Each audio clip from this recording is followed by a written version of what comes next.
All right. So we ordered up a really beautiful day for everybody, as you can see, and we're gonna try to not have you roast completely of sitting out in the sun. We're good over here. You're good. Talk all day. We're good. We got lemonade over there. Keep it up, I'm coming over there.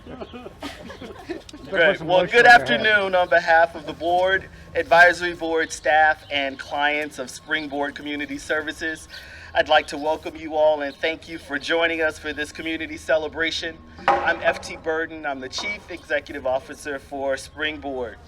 Whether you know us as Family and Children's Services or by our new name, Springboard Community Services, we're committed to help anyone who struggles with mental health, poverty, crime, abuse, advanced age, or neglect.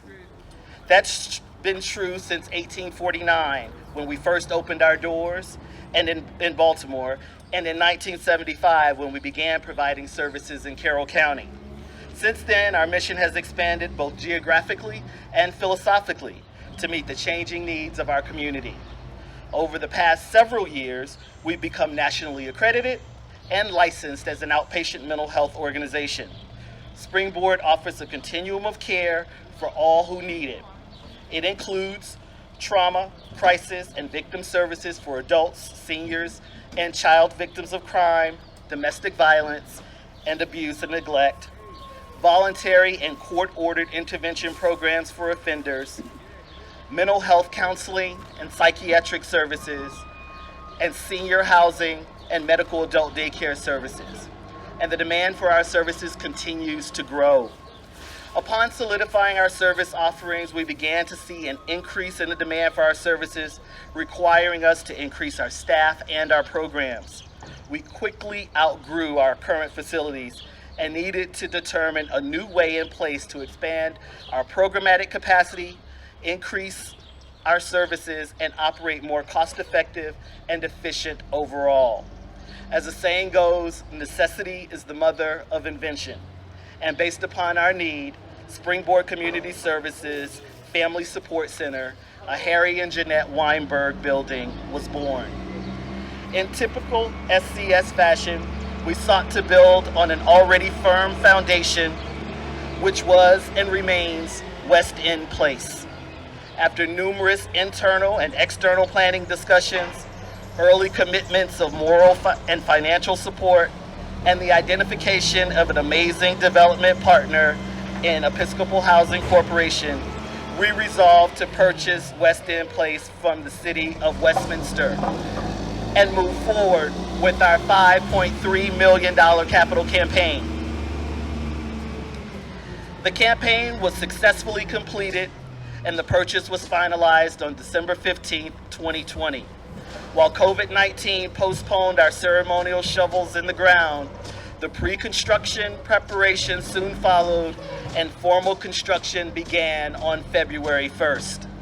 We have planned that by December 2020, our new 20,000 square foot combined facility will be complete and contain the medical adult daycare, counseling, and case management offices, conference rooms, training spaces, affordable supportive housing, and residential units for seniors and other vulnerable adults. It would take until sundown for us to thank everyone who has played a role in making this possible. But I wanted to take a few moments to highlight a few as I call you, if you please stand and be recognized. First, I want to start out by thanking the Harry and Jeanette Weinberg Foundation. They were our largest private funder because of COVID-related circumstances. The foundation doesn't allow representatives to attend these events, but they definitely sent our regards, and I think that they are following us as we are live streaming today. Next, I wanted to thank Greg Callard of the Callard Foundation. I just want to say quickly, and I was going to say this when I introduced him, but I can't even wait. I just want to say that as it relates to Greg, I met Greg, and who was really continuing the legacy of his dad, who was a big supporter of the work that happened here at West End Place.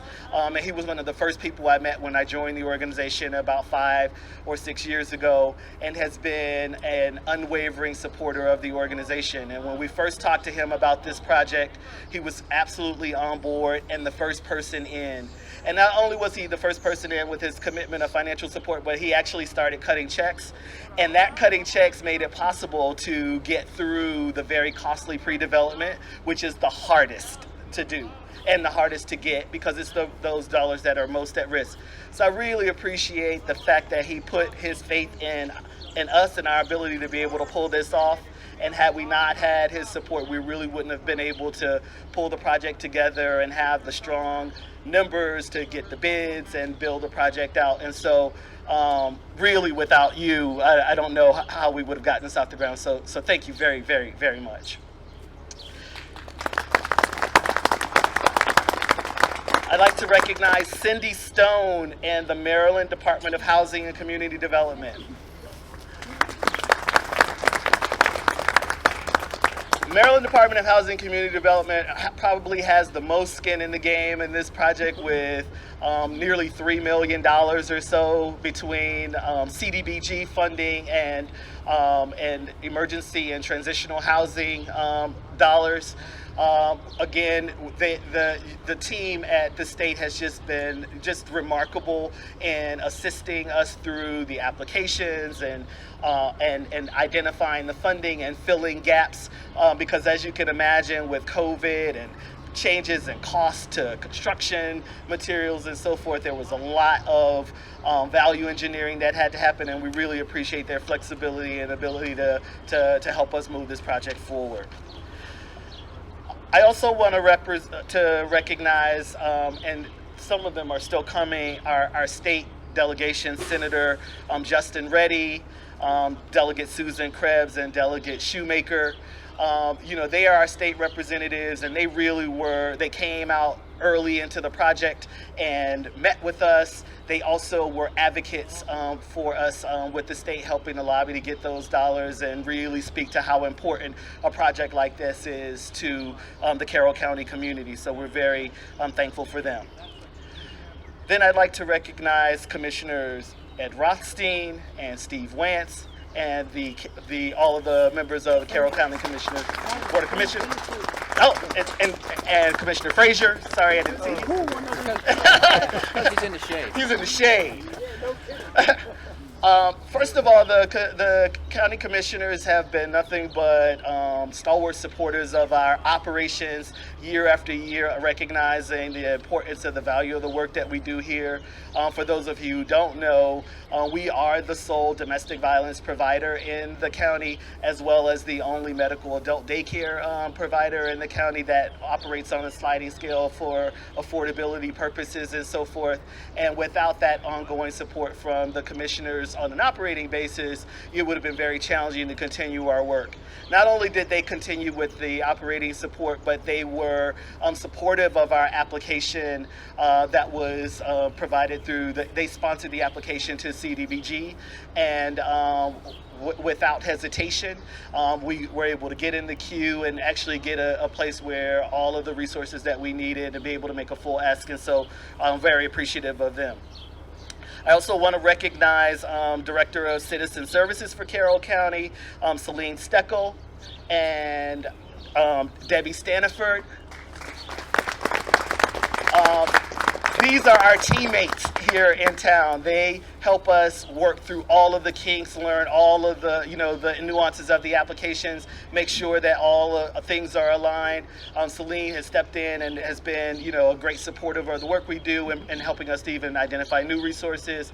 And Debbie has been someone I've worked with since we've arrived, and is always ensuring that we're on track and that we don't miss opportunities, double checking our grant applications and making sure that we meet all of our deadlines. Cindy, she's on on us, and making sure that we get those resources spent so that more resources continue to come into the county. So we're very grateful for that team. We're certainly, wouldn't have been able to do this without essentially having the best development partner anyone could ask for, Shannon Snow. Shannon and her partner, Dan McCarthy, with Episcopal Housing Corporation.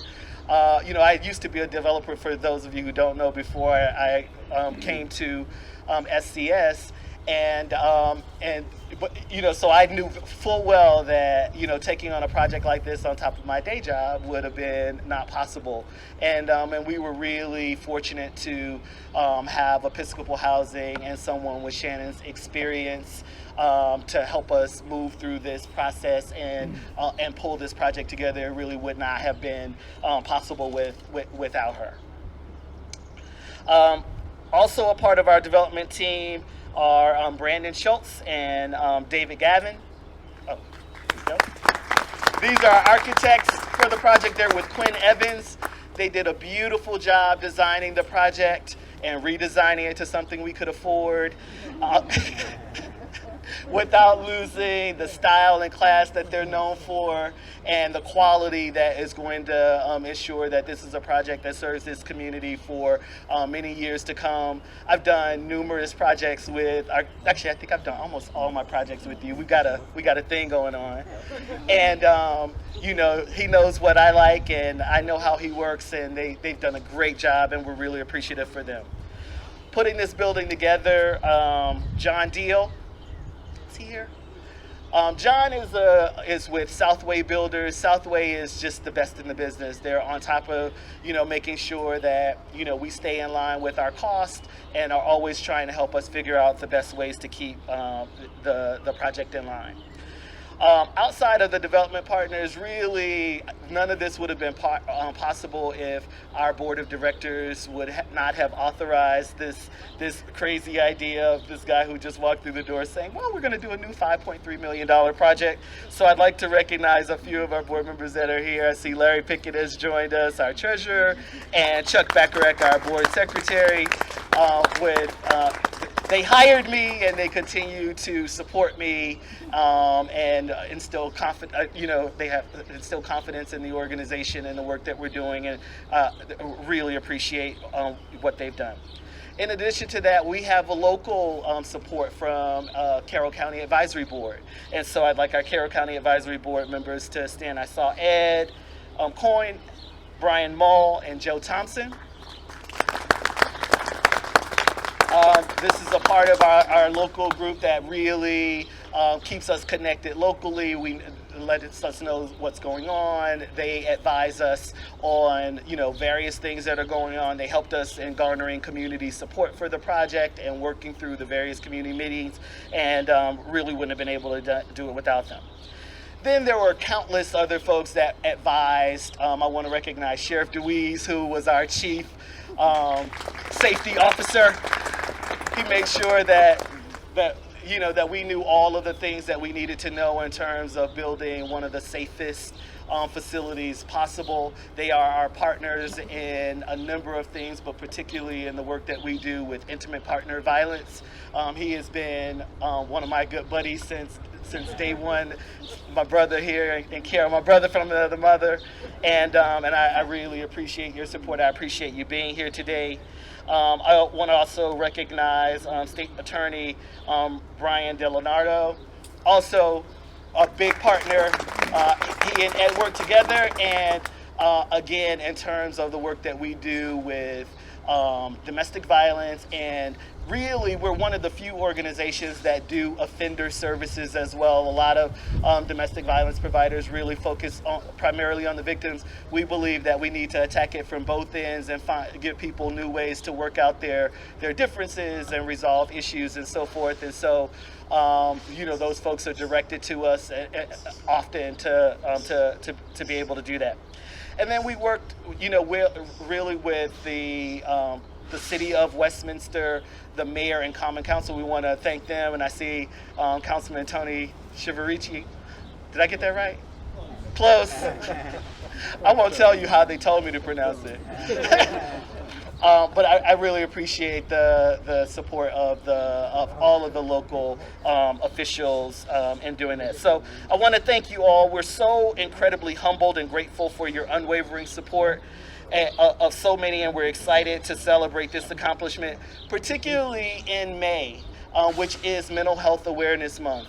And so while we didn't get to put the shovels in the ground when we officially broke ground, it's not missed on me that a lot of us wear green for this month in recognition of the fact that more than 18% of this country suffer from serious mental illness, depression, schizophrenia, bipolar disorders, and that there is not a single person present here today who at some point related connection or issue to resolve. And so it's something that touches a number of people. Obviously through COVID, we've seen an enormous amount of demand for our services.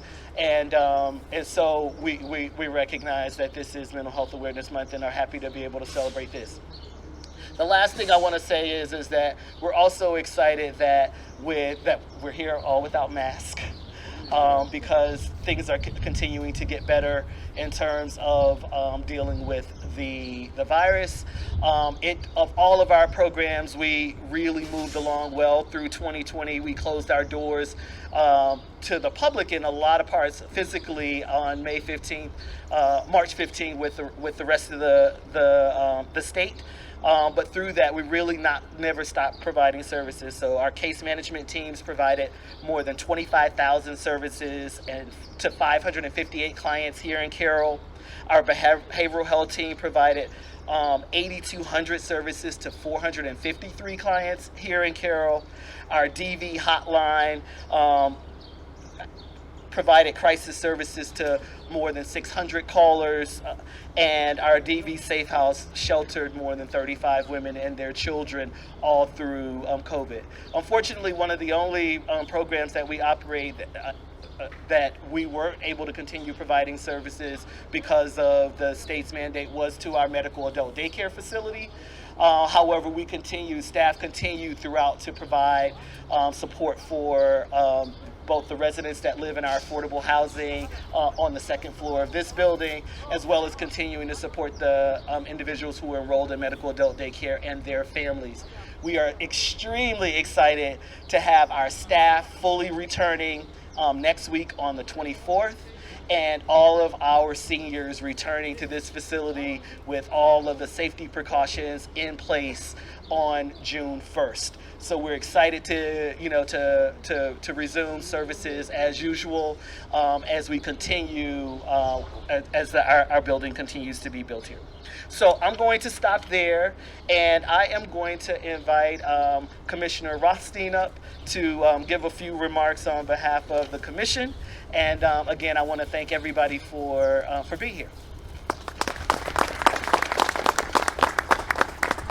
Okay, now that FT took all the words that are on here, Celine, you're a rock star. You gave me awesome talking points, but you know they're going away. And Greg, as I shared, I really don't like duplication. Redundancy's okay, filling in some of the gaps. The redundancy part, and I am going to be brief about this. First off, congratulations, Councilman, on your re-election. On behalf of our commissioners, on behalf of the Board of Commissioners, the two that are with me today, Commissioner Wance and Commissioner Frazier, I just want to say thank you.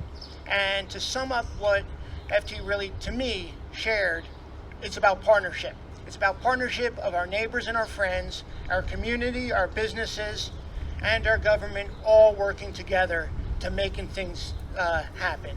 This is an awesome day. It's an awesome opportunity to put shovels in the ground, to continue the work that is being done in our community and taking care of those that need the services that this will provide. So if there's anything that we can take away from me to you, it's the word partnership and teaming together. So with that, thank you so much. And am I going to hand it off to Greg? Yeah. Okay, thanks. The man who needs no introduction, Mr. Greg Caller from Caller Foundation.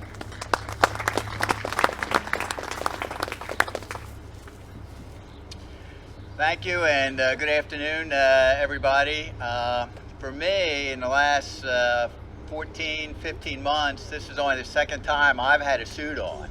You know, it's one was my son's wedding in March, and then today. So it's great to be able to see that we're having these types of functions again and can all get together. So that's great. So I was asked to speak a little bit about our contribution and why. My relationship started in May of 2014. We had a tour of the facility. We got to meet a lot of the clients. We saw their needs, and we also got to meet a lot of the staff and the programs. And so we were sold immediately, and that's when we made our first grant that we wanted to help support the seniors. And that was through the West End Medical Adult Daycare program. It just aligned with the foundation's priorities. It wasn't too long before my first meeting that Dad had cancer and passed away, but before he did, we spoke about asking for some direction and what he would like us to support as a foundation. And one of the first things he said was seniors in the community. And so we've honored that request, and in fact we've made a grant every year since then for the last 8 years, and those grants have totaled over $1 million. So we're very excited about the projects. We're committed to it. Those funds have gone again to the West End Medical Adult Daycare Facility and the Family Support Center. We did make our first grant in 2015 for the pre-development costs, as FT mentioned, and so it's been about 6 years ago, so it's been a while, but it makes it even more exciting today that we can be here for this groundbreaking and for the ceremony. I think just in closing, I'd just like to comment that you know, we've been very supportive of the organization. We love the people that work here and what they do. They've got great programs, and basically they've helped improve the quality of life for the people that they serve. So so that's why we give, and I would encourage any others so inclined to also give to the organization. Thank you.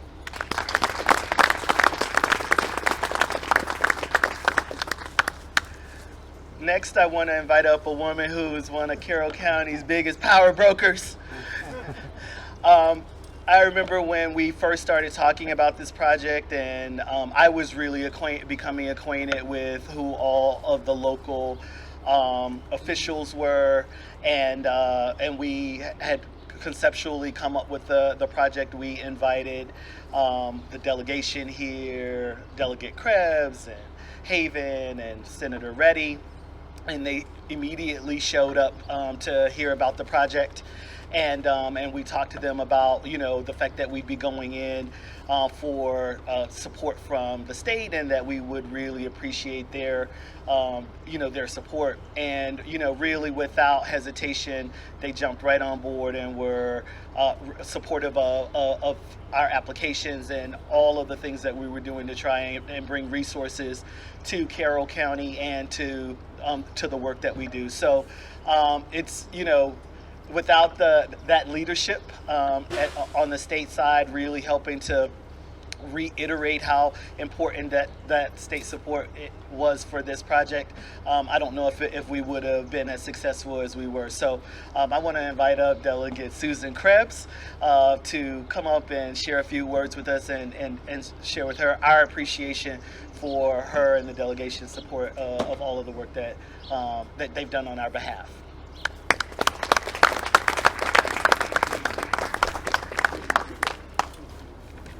Thank you all. Obviously, no project like this happens without a leader, and this leader over here is the most enthusiastic, tenacious person for this job.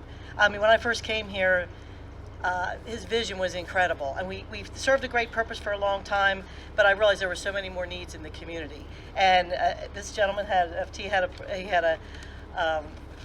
he had a vision for this project to transform more lives than they already were doing, of the most vulnerable people in our community. And obviously we have many. Sometimes they're hidden and we don't see that.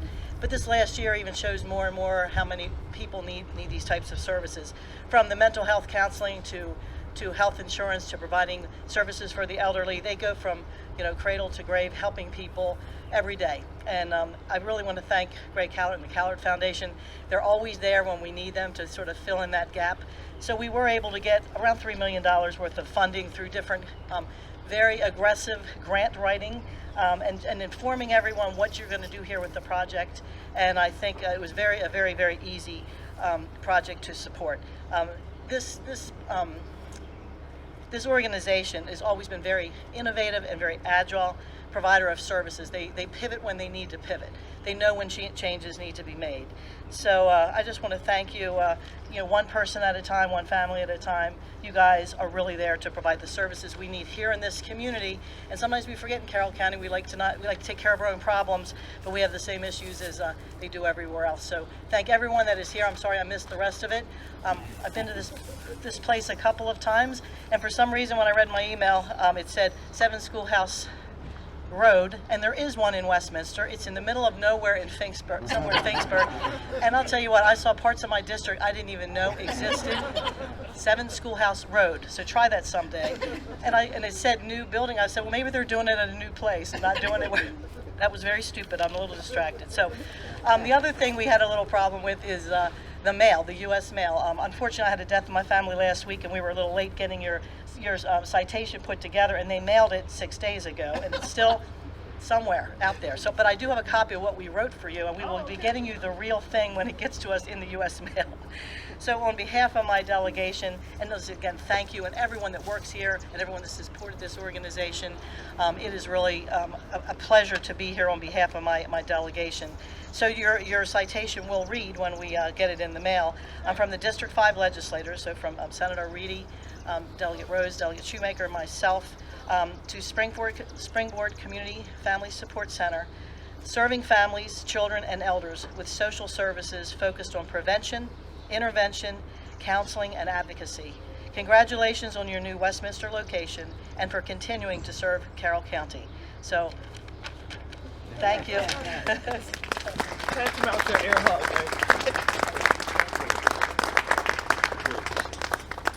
Thank you. All right, well, we're going to wrap up the program, but I couldn't do it without thanking really probably the most incredible resource our organization has, which is our staff. With the staff of Springboard Community Services, please stand and be recognized. These are some of the most amazing, hardworking people you'll ever lay your eyes on.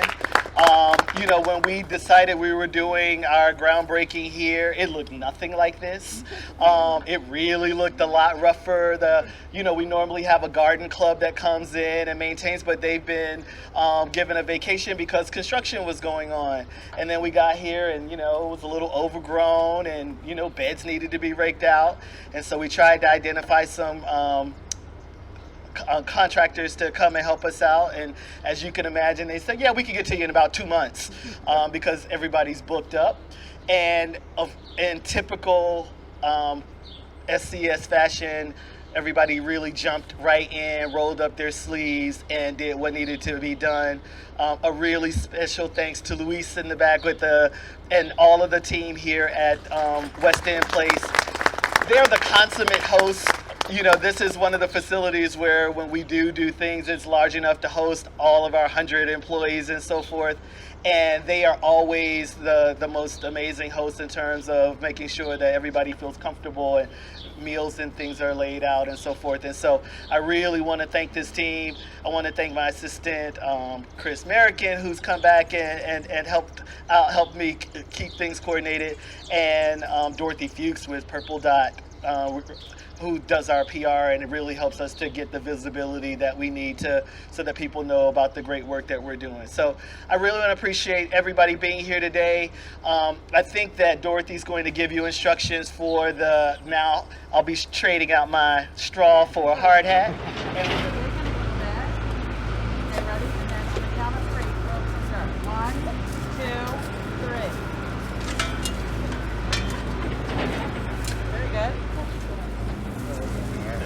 see you, sir, again. Thank you again as always. I'm doing well. It's nice to be